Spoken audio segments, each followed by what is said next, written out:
Hi there, and welcome to the Skylight Books author reading series. If you'd like to learn more about us and our many upcoming author events, please visit skylightbooks.com, where you can browse our inventory, buy books, and join our Friends with Benefits Club. You can also follow us on Twitter, Tumblr, and Facebook. To speak to a real live bookseller, please call 323-660-1175. Thanks for your support, and enjoy.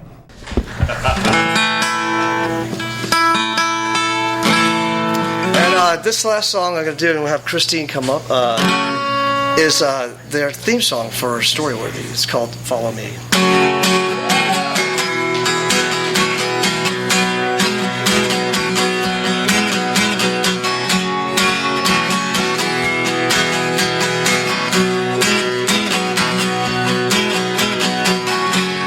Hey little brother, are you ready to go? Hey little sister, can you take it real slow?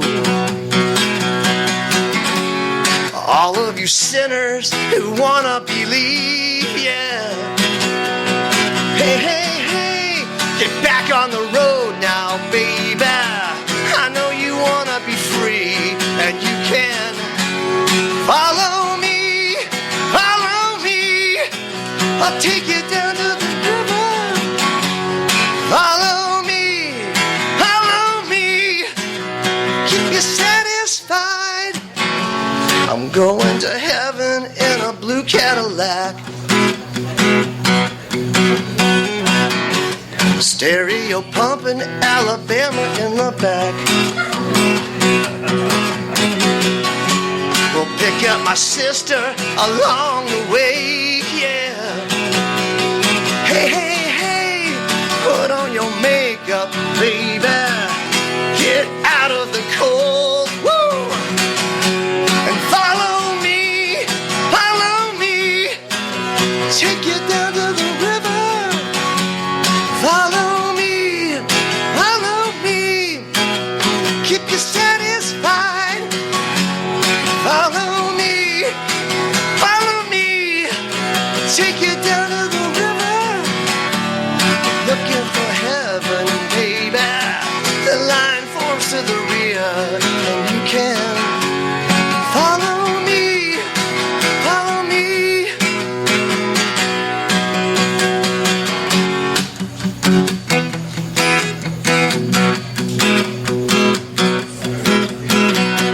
I got nothing to borrow, nothing to steal. I place my own bets and I make my own deals. So if you're following me, yeah, you better make it clear. If you're looking for heaven, baby, the line forms to the rear. Come on. Follow me, I'll take you down to the river. Follow me, we'll keep you satisfied. Follow me, we'll take you down to the river. Follow me, I'll keep you satisfied, yeah. Christine Blackburn, where you at? It's all yours. Ladies and gentlemen. Oh, okay, Dave's coming up. Dave's up, sorry. So without further ado, let me introduce to you Yakov Smirnov.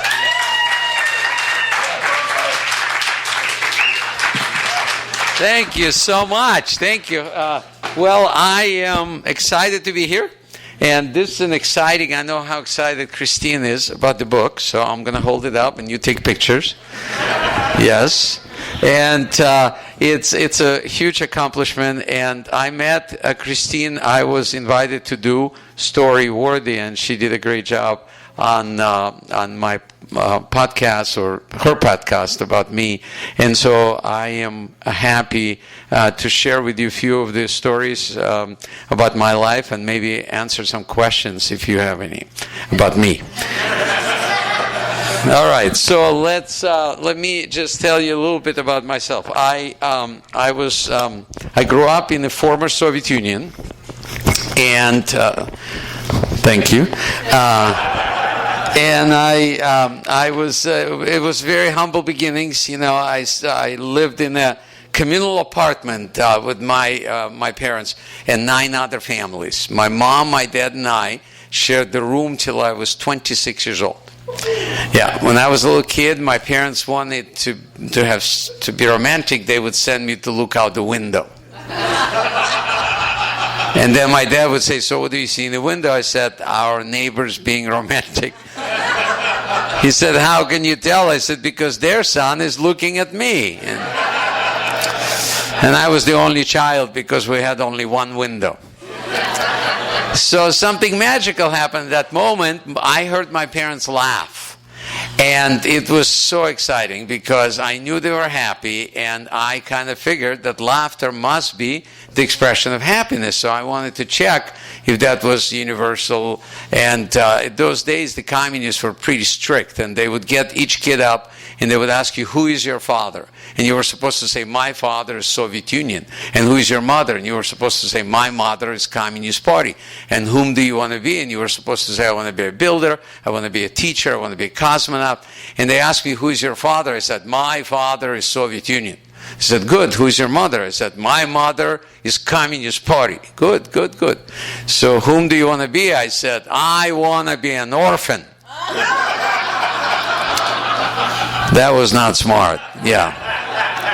But here was what happened. My classmates laughed, and I realized that they were happy, and we were connected, and that's what encouraged me to continue to do this. And I, eventually came to America in search for more happiness, and started doing comedy here, and it's been an interesting ride.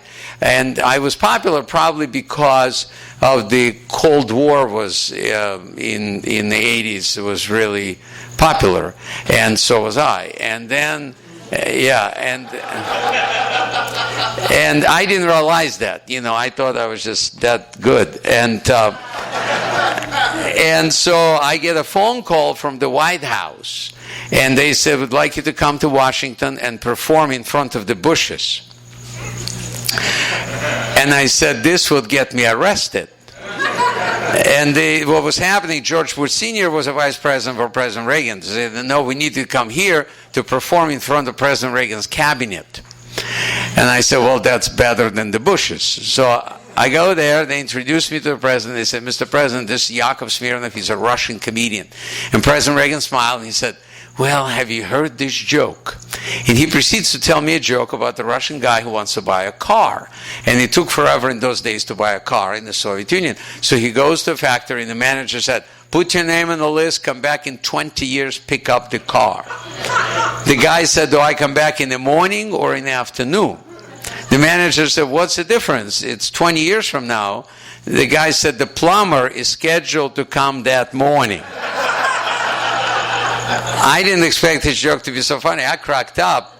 And then everybody looks at me. Now it's my turn to entertain the president. And I said, "Mr. President, when the Americans landed on the moon, that was a big slap in the face to the Soviet government. So Brezhnev called all the cosmonauts into his office and said, 'Americans landed on the moon. We have to land on the sun.' They said, 'Comrade Brezhnev, we can't do that. We will burn up.' He said, 'Do you think I'm stupid? You land at night.'"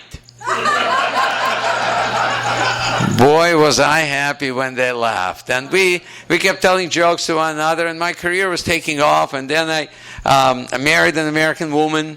Actually, she's not real American. She's from Oregon. And we had 2 wonderful kids, Natasha and Alexander. It took us a while to figure out their names because when our daughter was born, my wife wanted a real American name for her, Brandy. And I said, "Brandy Smirnov? Why don't we just send her to rehab daycare center so she can play with Jim Beam and Johnny Walker?" So we called her Natasha, and it was interesting, to raise kids with, somebody from totally two different cultures. You know, when our son was born, and we were, you know, I tried to put him to bed and he was cranky, and I'm singing him Russian lullaby, and I'm singing Чижик, Пижик, где ты был? На фонтане водку пил. And my wife is looking at me and like, what does that mean? I said, oh, it's a song my mom used to sing to me when I was a baby. It says, little birdie, why so blue? I drank vodka, why don't you? On my wife's face, I can see pull over, step away from the baby. I said, wait a minute, what about the songs you're singing? Like Rockabye Baby, when the bow breaks, the cradle will fall, and down will come baby cradle. No, sounds like insurance company jingle. She said, I'll show you how to put the baby to sleep. She puts Alexander in the bassinet. She puts bassinet on top of the dryer. 2 minutes later, he was sound asleep. I'm going, oh, great. All other kids are going to go to daycare center. I have to drop him off at the laundromat. Yeah, that one is mine right there. So if you, folks, and my career moved on, you know, I have a theater in Branson, Missouri, where I, in the last 23 years, entertained over 4 million people. And it happened, I didn't plan to go to Branson. When the Soviet Union collapsed, David Letterman had a top 10 list of things that will now happen, will change. That the Soviet Union no longer there. And I made number 1 on the list. Yakov Smirnov will be out of work. Yeah, I didn't think it was funny. Yeah. And so 6 months later, it was true. It became true. My contracts in Las Vegas, Atlantic City, Arena, Tahoe were not renewed. So I started to look for a place where they did not know that the Soviet Union collapsed. They still don't know, and I'm not telling. Yeah. So things been great. And if you have any quick questions before Christine comes out or whoever next is coming out, yes, ma'am. Have you done your act in Russia now that it's over? I have done it. Showtime Network called me when the changes started happening, and they said, would like you to go to Russia. And I said, what did I do to you? And they said, well, the Berlin Wall is down. I said, yeah, but what if they're just remodeling? But I did go, and I did a special. It was called Yakov Smirnov from Moscow, Idaho. So I did half of it in Moscow and half of it in Moscow, Idaho. Yes? What was it like working with Robin Williams? Oh, it was great. It was great. Robin was learning Russian as he was making the movie. So he would practice on me all the time. And one time he came over and said, «При тебе я себя чувствую как настоящая женщина», which means you make me feel like a natural woman. Made my day, I'll tell you that. Yeah. Any other questions? Anything else? Yes? How dangerous was it with your art when you were in Russia? How dangerous was it with my art? Well, it was. Well, we had a department of jokes. I'm not joking. I'm serious. They had a department of jokes, which was part of Ministry of Culture. So they would censor your material every year, and you had to stay with the script. So if you passed that, and you couldn't improvise. If someone heckles you from the audience, you couldn't say anything. You just have to say, come back in a year, and I'll approve some ad lib for you, you know. But the limited subjects, we could not talk about government, politics, sex, and religion. Wow. The rest was fine. So, yeah. Any other questions? Yes? What's your take on the Bad Pussy Riot?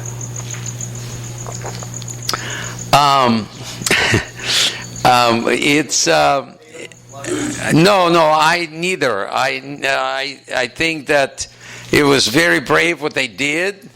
Not smart, but brave.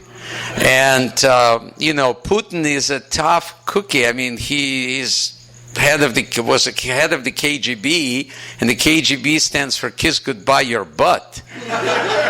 So I wouldn't play with him, you know. I mean, he just went through a divorce.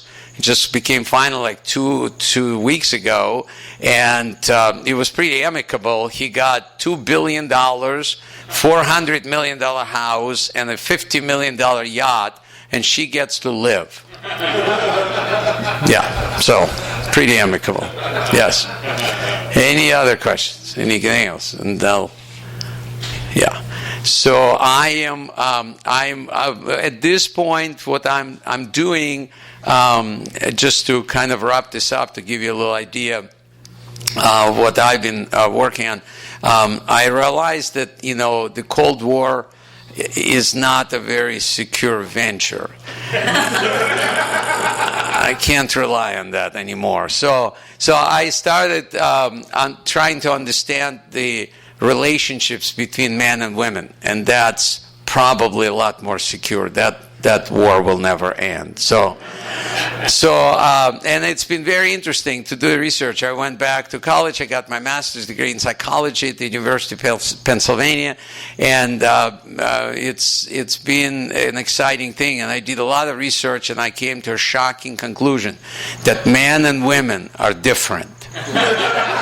And I'm not talking about physical difference. You don't need master's degree for that. Bachelor's is plenty. I'm talking about hormonal difference, neurological difference, how differently we develop in our mother's womb. And I don't know, you might know this information already, but all of us, first 6 with pregnancy, first 6 weeks, we all develop as baby girl. With ovaries and all the female reproductive organs. And then at 6 weeks, testosterone washes over the fetus and damages baby boy's brain. That's not...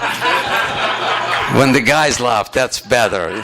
It takes them longer to laugh, you see?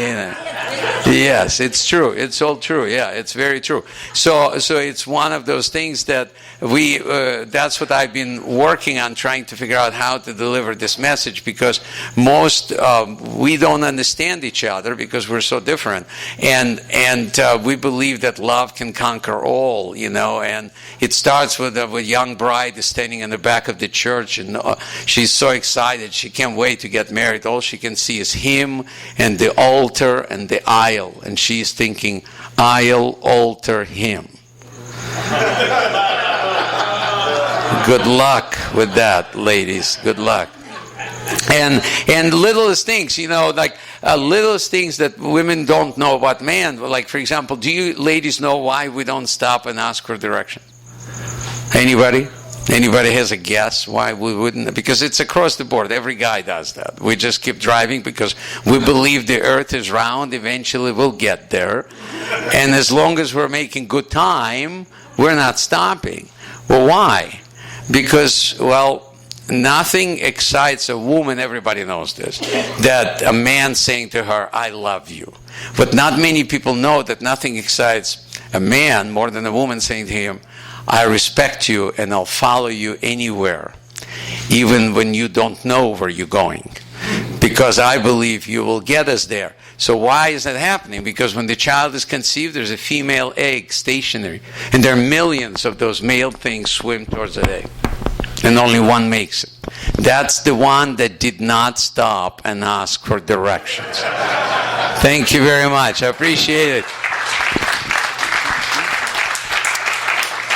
Ladies and gentlemen, it's my honor to introduce to you the author of this great book that hopefully will become a bestseller. Ladies and gentlemen, please welcome Christine Blackburn. Aw, you're so sweet. How am I going to follow that, you guys? I don't know how to follow Yakov Smirnoff. Yakov, listen, you gave me a blurb in the back of my book. There's a blurb from Yakov. Did you read this book? Where am I from? I just got it. Seriously, where am I from? Pittsburgh. Okay, good. We got that going on. That's good. That's exciting. You guys, listen, this is huge, man. This is freaking huge for me. I mean, this is like more exciting than my wedding day. Either of them. Listen, first off, I want to thank Skylight Books, of course. Skylight Books, thank you so much for letting me have my party here. You should check out next door. There's an annex next door, and it has lots of books about music and photography and film. It's my favorite part of the store.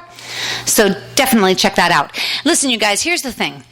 When you write a book or you do anything, in this sort of a capacity, it takes a lot of people. And I know my name is the big one on the book, but honestly, you guys, this book could not have happened if it weren't for my very best friend, Carolyn Brunetto, who's sitting right there.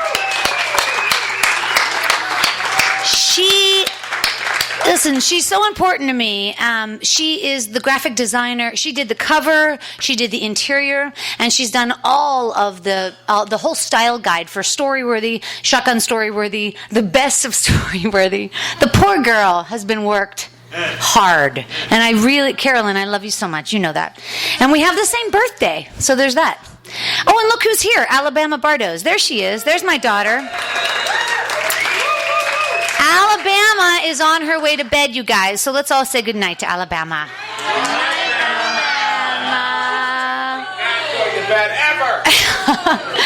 Also, of course, here is he's sitting right here. He's my very dear friend and the co-host of the Storyworthy podcast, and that is Hannes Finney. Hannes Finney is here. Hannes and I, and we're coming up on our 5-year anniversary for Storyworthy and approximately 300 podcasts.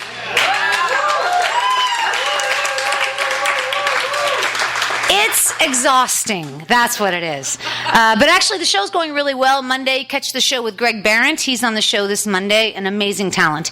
I also want to thank my very dear friend, Debbie Yates. There she's over there by the craft services table, as it were. Deborah Yates. If you pick up my book, PIT to LAX, My Storyworthy Life, you'll see Deborah at the end in the acknowledgments. I acknowledge her at the end. I tell you, for simply like her heart. Like, this woman is so good to me, and she's been such a dear friend for the last 20 years. And so really, Debbie, I love you so much. You're the best. Thank you. Yeah, Debbie Yates. All right, and I also want to thank all of my tennis friends who are here. Who plays tennis with me?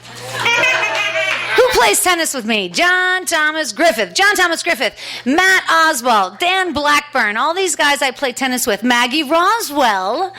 You guys, if I don't play tennis, I don't have a good day. Like, I kid you not. It's important to me, and I even share it in the acknowledgments. It's just great. So thank you to all of my tennis buddies. All right, so here's this book that I wrote, and it's taken me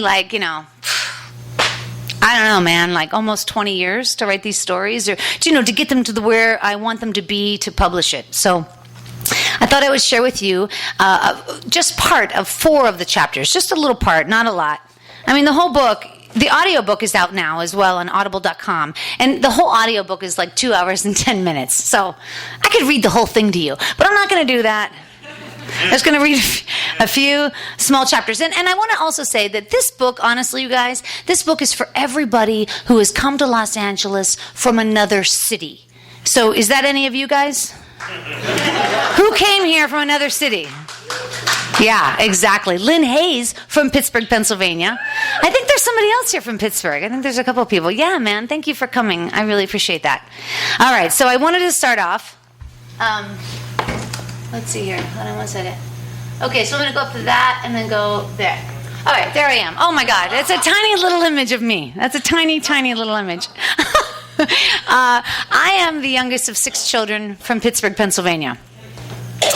Now, growing up in the Midwest, the beach, this is the chapter, by the way, called The Jersey Shore, in case any of you are reading along. Growing up in the Midwest, the beach was elusive. I mean, like a dream. Only rich people lived at the beach. The beach was for television and for movies. The beach didn't feel real. Yet every summer, my parents made that dream happen for our family.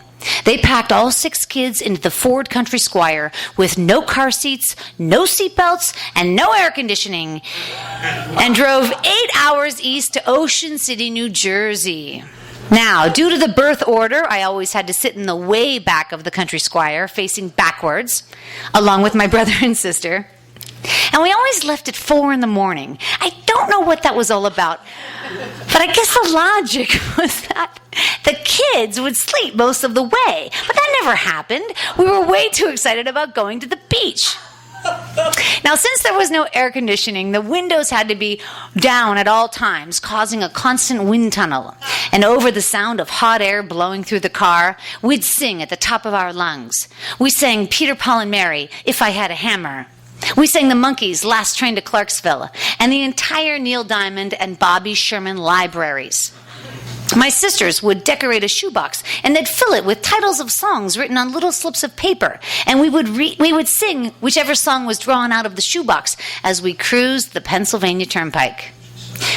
We'd honk the horn through all the tunnels, named after the nearby mountain ranges, the Allegheny, Tuscarora, the Kidney, and the Blue.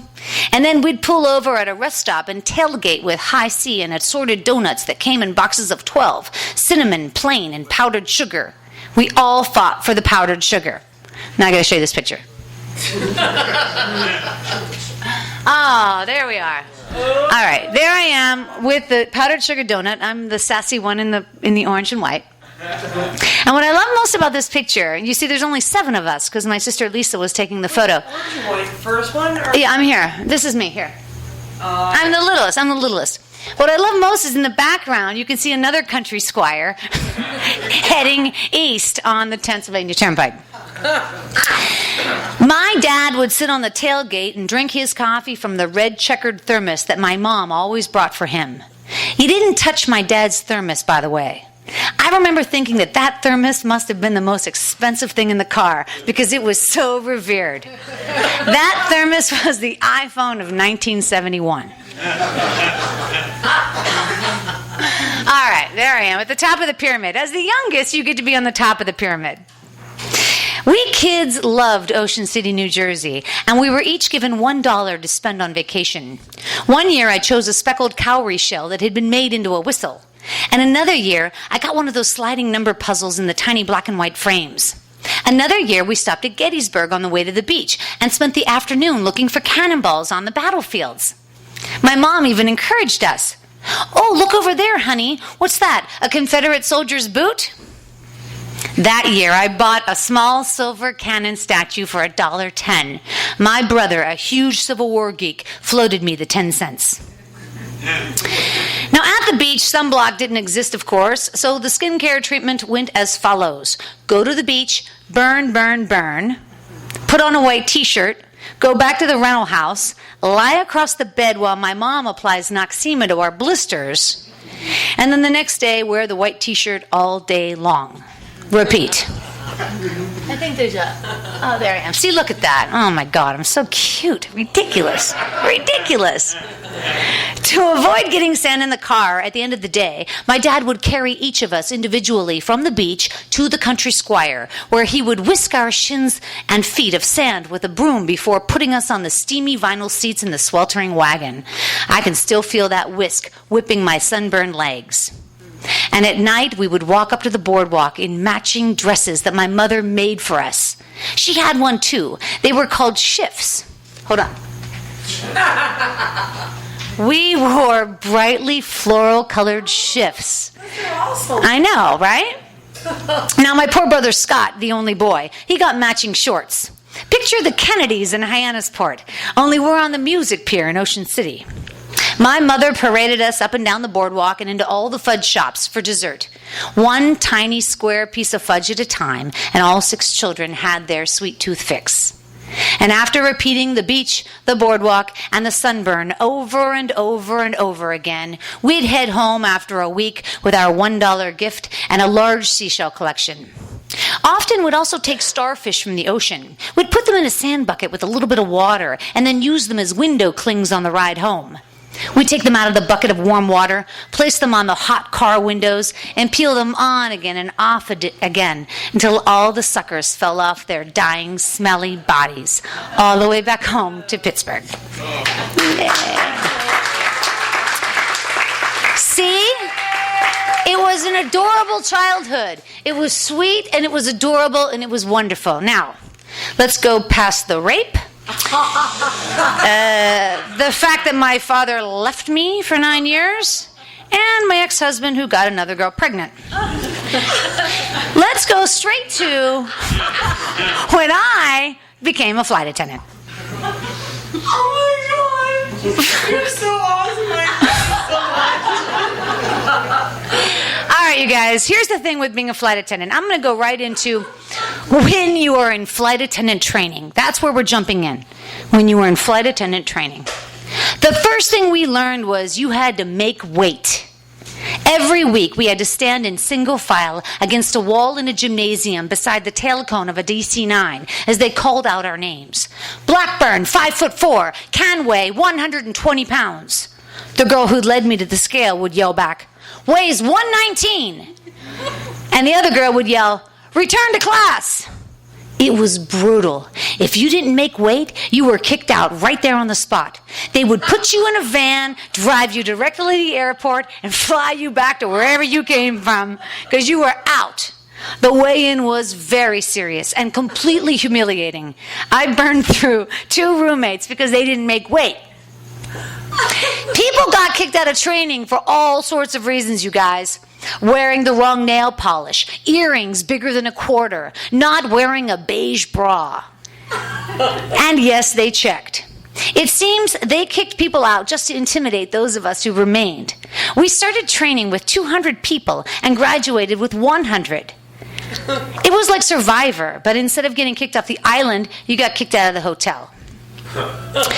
There were also lots and lots and lots. I just wrote lots once in the book, but honestly, you guys, lots of rules about our uniforms. For instance, we had to wear high-heeled navy pumps at all times. The only time we could slip on our navy flats was when we were in the air serving food or beverages. That was also when we had to be wearing our serving garment or apron. But you could never wear your serving garment on takeoff or landing because then you had to be wearing your double-breasted blazer. Come on, you guys, pay attention. And with all of these rules, this was yet somehow acceptable.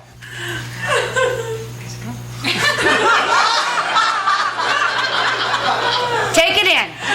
Take it in. Yeah, man. It's beautiful, right? All right.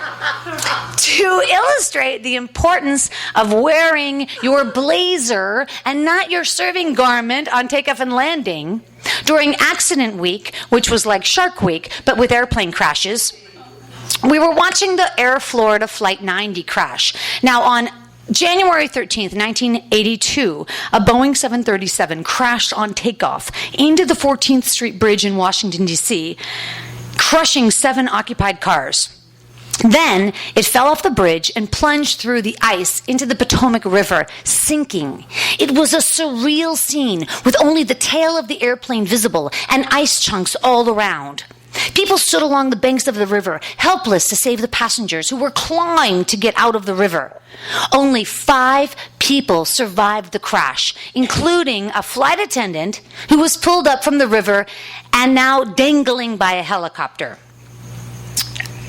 Rivered by a helicopter. The flight attendant was dangling from a rope, hanging on for dear life, spinning in the air, and she was wearing her serving garment. And the instructor stopped the VHS tape and she said, You see that? Is that what you want? Do you want to be on national television in your serving garment? I swear to God. Let me just tell you how useless all of these flight attendant rules turned out to be. About 6 months later, I was just off probation and flying from JFK to West Palm Beach. The flight was packed, and I was working first class, which meant I was the lead flight attendant that day. All of a sudden, a woman came up from coach between the curtains, and she whispers to me, "Excuse me, stewardess. I just wanted to inform you that Mr. Klein in 5C just passed away." Oh my God.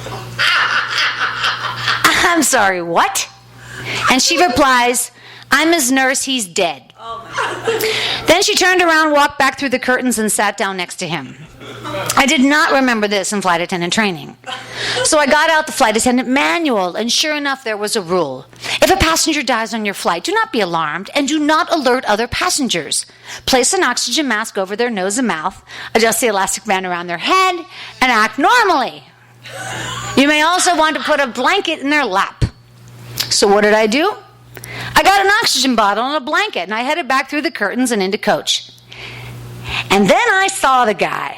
He was sitting in the window seat and appeared to be about 120 years old.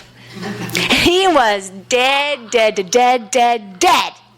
And so I began pretending to act normally. Hey, Mr. Klein, I hear you're not feeling well. I turned the little air thing on over his head. How about a little extra oxygen?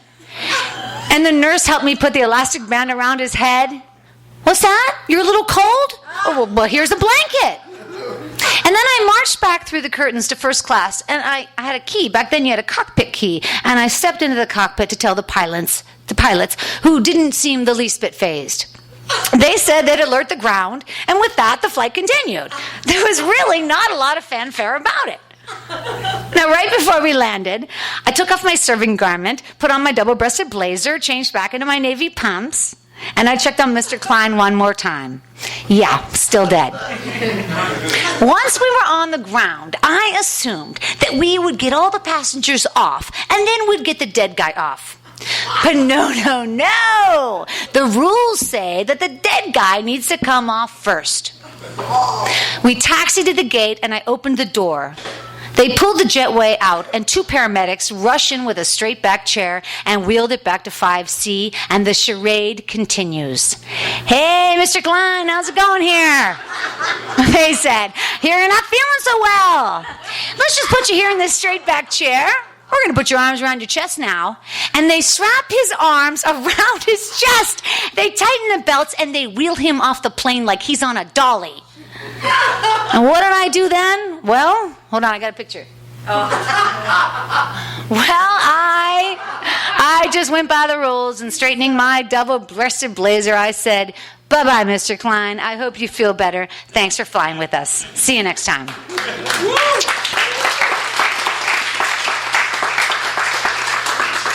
Okay, a couple more bits I'm going to do for you. Now, this one, we're fast-forwarding... So crazy, man. To when I joined the Peace Corps. Yeah. Well, sure. Why not? Why didn't you join the Peace Corps? Of course. I'm still not exactly sure why I chose to dramatically change my life and join the Peace Corps, but it had something to do with being recently divorced and being bored as a flight attendant and wanting to shake things up. And I mean really shake things up.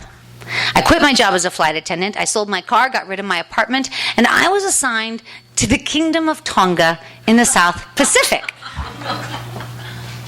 All right, here's a map. In the South Pacific, Tonga, you guys, I mean, this is like the middle of nowhere. It's just to the left of the international date line. You see that yellow line going down the middle. So Tonga is the most easterly point. Sure.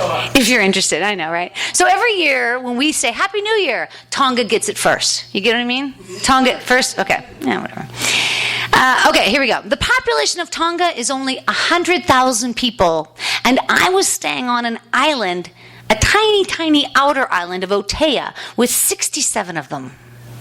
The Peace Corps places trainees with a homestay family when you first arrive in your country of service. This is to help you get acclimated during your training. And I was staying with a family of 4. Here we go. Okay. Here we go. This is the mother and the father. Their names were Khaleesi and Tawufa. They were 25 and 26 years old. They were my parents, and I was 31. How old were they again? They were 25 and 26. They're big people. Tongans are big people. A lot of carbohydrates. No exercise, just carbohydrates. All right. By the way, if anybody needs to get a glass of wine or some water, there's donuts here from Johnny Hoops. Johnny Hoops, you know, you guys, you can hashtag him at first in line. My buddy Johnny Hoops has been the first in line at how many Dunkin' Donuts?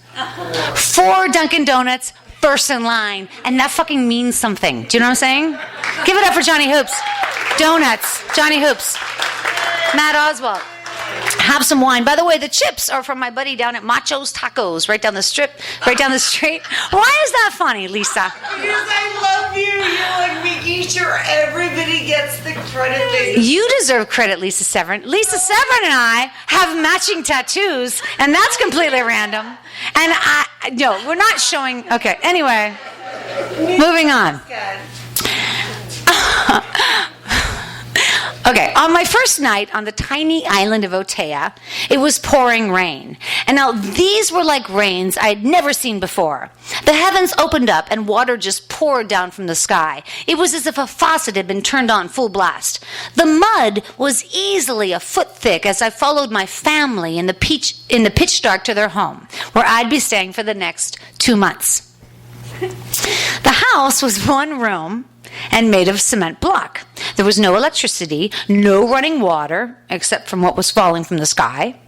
And there was a curtain down the middle of the room dividing it in half, and they gave me half of the room. Also, there was one plastic chair, it was white, in the whole house, and they gave me the chair too. Thank you very much. After drying off that night, they sat me in the chair, and the entire family, including a 6-year-old boy named Valu and a 2-year-old girl named Alini, sat on the floor at my feet, staring up at me like they couldn't even believe I was breathing. The language barrier was huge, but I ignored it, and I launched full speed into my introduction. So I'm from Pittsburgh, Pennsylvania. It's in the Midwest. It's just south of New York. You've probably heard of it because of the Pittsburgh Steelers, yeah. One time I got to meet Bill Cowher, and it was like a really big deal. Taufa, the father, stops me. Christina, America, do you have bread? Yes, Taufa, we have bread. He went on. Do you have car? Well, yes, I did have a car, Taufa. And then, do you know Clinton? No, I don't know President Clinton. And then finally, the question that put the entire experience into perspective, he looks at me and he says, Christina, in America, do you have moon?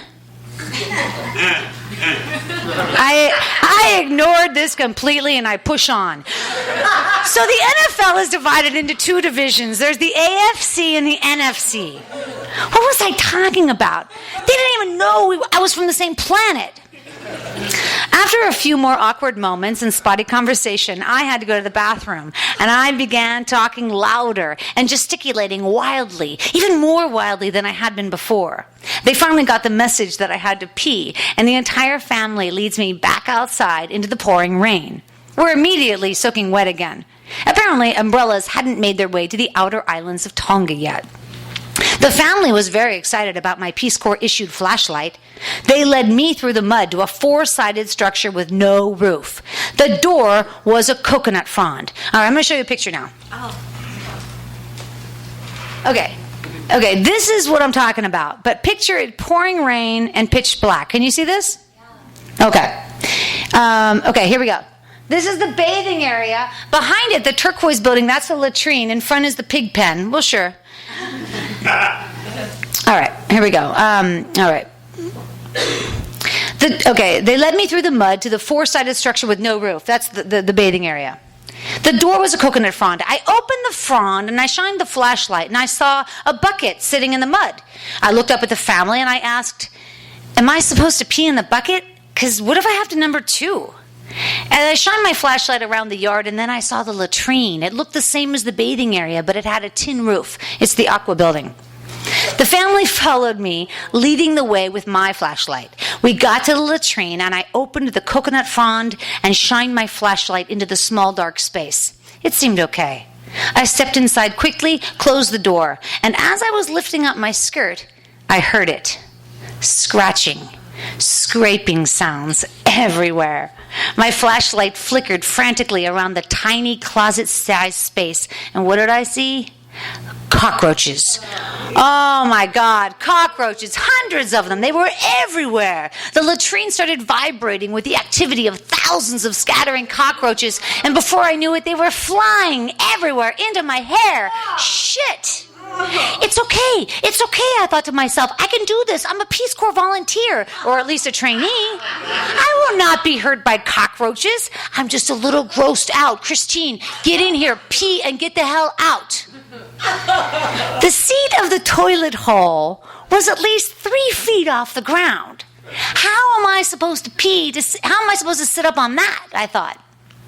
I put the flashlight in my mouth, I hitched up my skirt, and I attempted to hop up onto the seat. There were cockroaches on my hands, and they were dropping into my hair, and I couldn't sit still, and the urine was running down my legs, and the latrine shook even more violently, and the rain poured down. My family was outside. Koi ha, which means, are you okay? Are you okay? Yes, I'm fine. I'm a Peace Corps volunteer trainee. I finished peeing, and I reached for toilet paper. There was no toilet paper, you guys. This is an outer island of the South Pacific. They use their left hand. Make a note, if you meet a Tongan, you want to shake with the right. Then I fell through the front door, out of the latrine, onto the ground, and into the mud. My family looked at me like I was from another planet, which, as you know, they already thought I was. I stood up, and Khaleesi and Tawufa casually brushed the cockroaches out of my hair and off my body. We calmly walked back through the mud, and we went inside. It was late. I was tired. I just wanted to brush my teeth, go to my side of the room, and lay on the little bed they had made me, which, by the way, resembled a giant sponge with a mosquito net over it. And thank God for the mosquito net, I thought, because if the mosquitoes were anything like the cockroaches, I was in big trouble. I pantomimed to Khaleesi that I wanted to brush my teeth. She stepped back outside into the rain and brought me the bucket from the bathing area. It turns out that every family in Tonga has a bucket. I found out later that this all-purpose stainless steel bucket was used for cooking, washing clothes, bathing, and brushing your teeth. Wait, here's a close-up. No. Oh yeah, there. That's the close-up of the bathing area. You see the bucket, a rooster to the right. Well, sure. All right. So I stepped back outside into the pouring rain, and I crouched down next to the bucket, which Khaleesi had filled halfway with water, or maybe the rain filled it. Regardless, when I was done brushing my teeth, I set the toothbrush down on the ground, and I splashed my face with water, glad the day had ended. And when I looked up, I noticed a pig running toward me out of nowhere. The pig grabs my toothbrush, turns around, and runs off into the night. Oh, I get it. I'm far from home.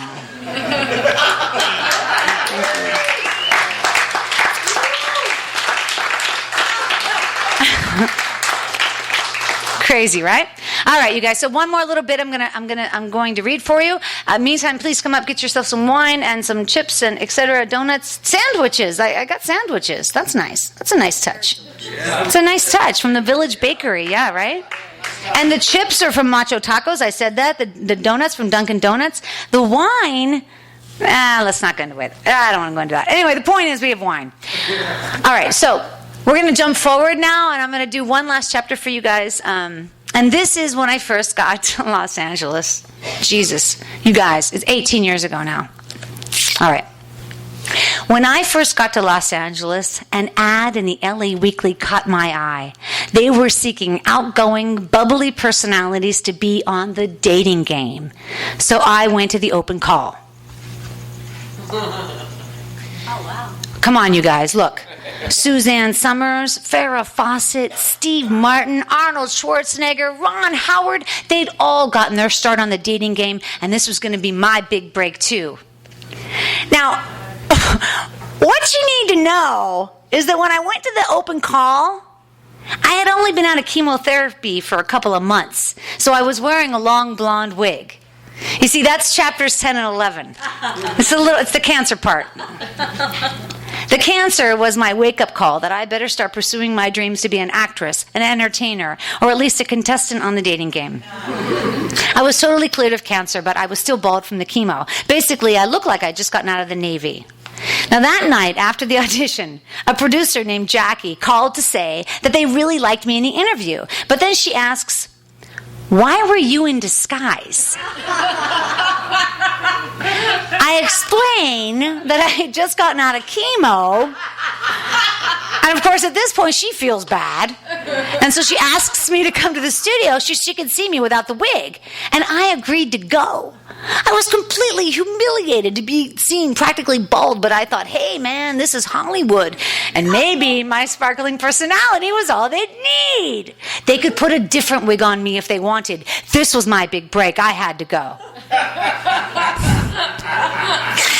The next day, a drive-on pass was waiting for me at the guard gate at the Sunset Gower lot. I felt like a star already.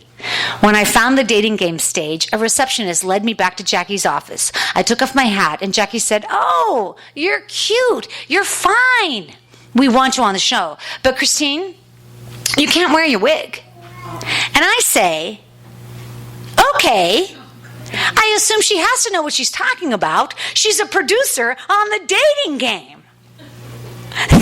The following week, I was back on the Sunset Gower lot, and I was officially bachelorette number 2. I had on black hip huggers, a tiger print shirt, and no wig. Jackie came over to say hello to me, and then she put a little Brett in my hair, like a Velcro Brett for a 6-month-old. I looked ridiculous. I met the other contestants, and immediately bachelorette number 1 started hitting on me. That's right, she told me she was a lesbian and she liked my haircut. I liked her too, but I thought, I can beat her. Now, bachelorette number 3, she was beautiful. She was a cheerleader from UC Santa Barbara. She had long mahogany hair and was outfitted in a pastel blue number with feathers. Yes, feathers. I would have picked her in a second.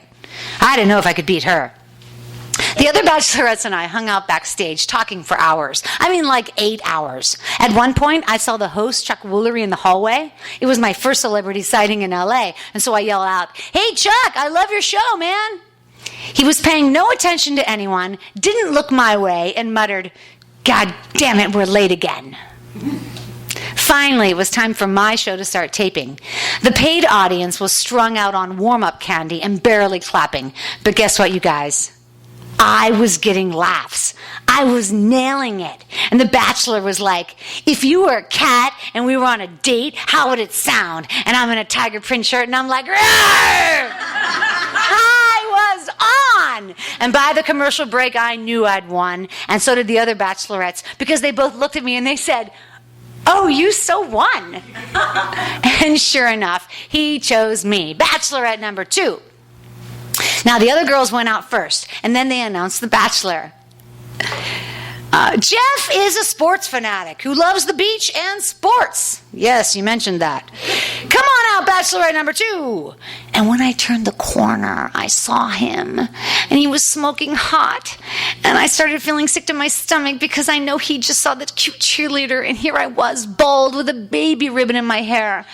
And all I could think of was, he's probably so pissed right now. But he gave me a hug, and he held my hand.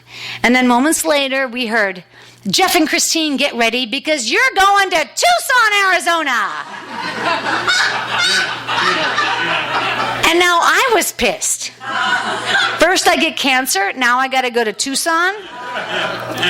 We blew a kiss in the air, and almost immediately the lights went out on the stage, the sound was shut off, and the show was over. Chuck Woolery literally sprinted to his car. Within minutes, we were pushed out of the back of the studio onto Sunset Boulevard, where we just stood there looking at each other, dumbfounded. Finally, he asked me if I wanted to go to Denny's across the street. The Denny's at Gower Gulch? Hell yeah, man! Jeff seemed nice enough. He was so good looking, and we talked nonstop. He didn't even seem to notice my bald head. He even asked me out. I was thrilled. After Denny's, we drove to his place in Redondo Beach, where copious amounts of red wine led to a PG-13 makeout session. Before long, it was getting hot, and it was getting heavy, and you guys, I hadn't been with anybody in a long time. He was running his hands across my scalp when he said, "Listen, I need to tell you something. It's about my relationship." I reply, "Oh, don't worry about it. I just went on the show as a joke, and I'm bald. I get it. No worries." And then he stops me and he says, No, Christine, I mean about my relationship with Christ.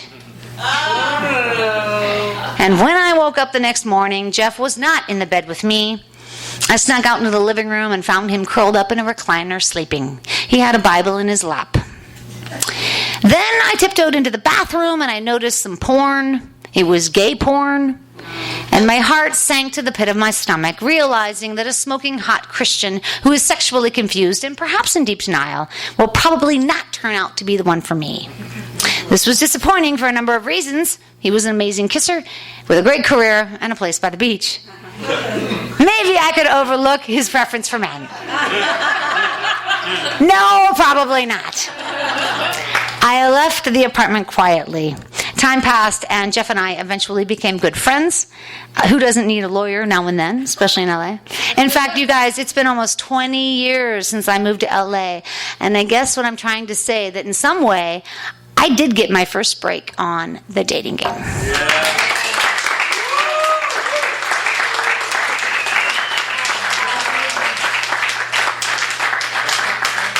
Okay, so that's that. Okay.